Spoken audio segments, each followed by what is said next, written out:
शेतकरी मित्रांनो नमस्कार. कलिंगड पीक लागवड केलं, परंतु कलिंगड पिकाला जास्त फुलं लागण्यासाठी नेमकी आपण कोणती फवारणी ही केली पाहिजे? ही फवारणी कलिंगड पिकावर कधी करायची? तर तुमचं कलिंगड पीक 28 दिवसाच्या समोर असेल तर तुम्हाला ही फवारणी करायची आहे. या फवारणीचा फायदा काय होईल?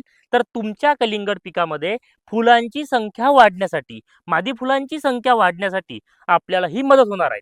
कारण कलिंगड पिकाला मादी फुल हे कमी येतात, नर फुल जास्त येतात. त्यामुळे आपल्याला सेटिंगमध्ये खूप जास्त तडजोड ही करावी लागते. तर जास्त फुले लागण्यासाठी आपण कोणती फवारणी केली पाहिजे? मी तुम्हाला जबरदस्त एक उपाय सांगतो.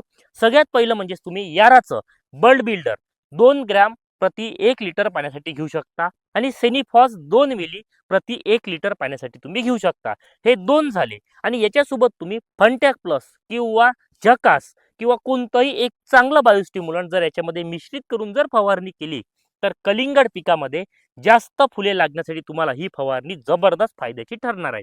बाकी याच्यामध्ये घटक काय आहेत, काय नाही तर तुम्हाला आपल्या कमेंट बॉक्समध्ये हे तुम्हाला मिळून जाणार आहेत. तर तुम्हाला जर ही माहिती आवडली असेल तर ही माहिती तुम्ही जास्तीत जास्त कलिंगड उत्पादक शेतकऱ्यांबरोबर शेअर करा, जेणेकरून जे नवीन उत्पादन घेणारे शेतकरी आहेत तर त्यांनी जर ही फवारणी केली तर कलिंगड पिकामध्ये फुलांची संख्या वाढण्यासाठी मदत होईल. तुम्हाला माहिती आवडली असेल तर जास्तीत जास्त शेतकऱ्यांपर्यंत शेअर करा. तुम्ही सुद्धा हे प्रोडक्ट यूज केले आहेत का? रिझल्ट कसा भेटला? आपल्याला कमेंटमध्ये तुमचे मत नक्की नोंदवा. धन्यवाद.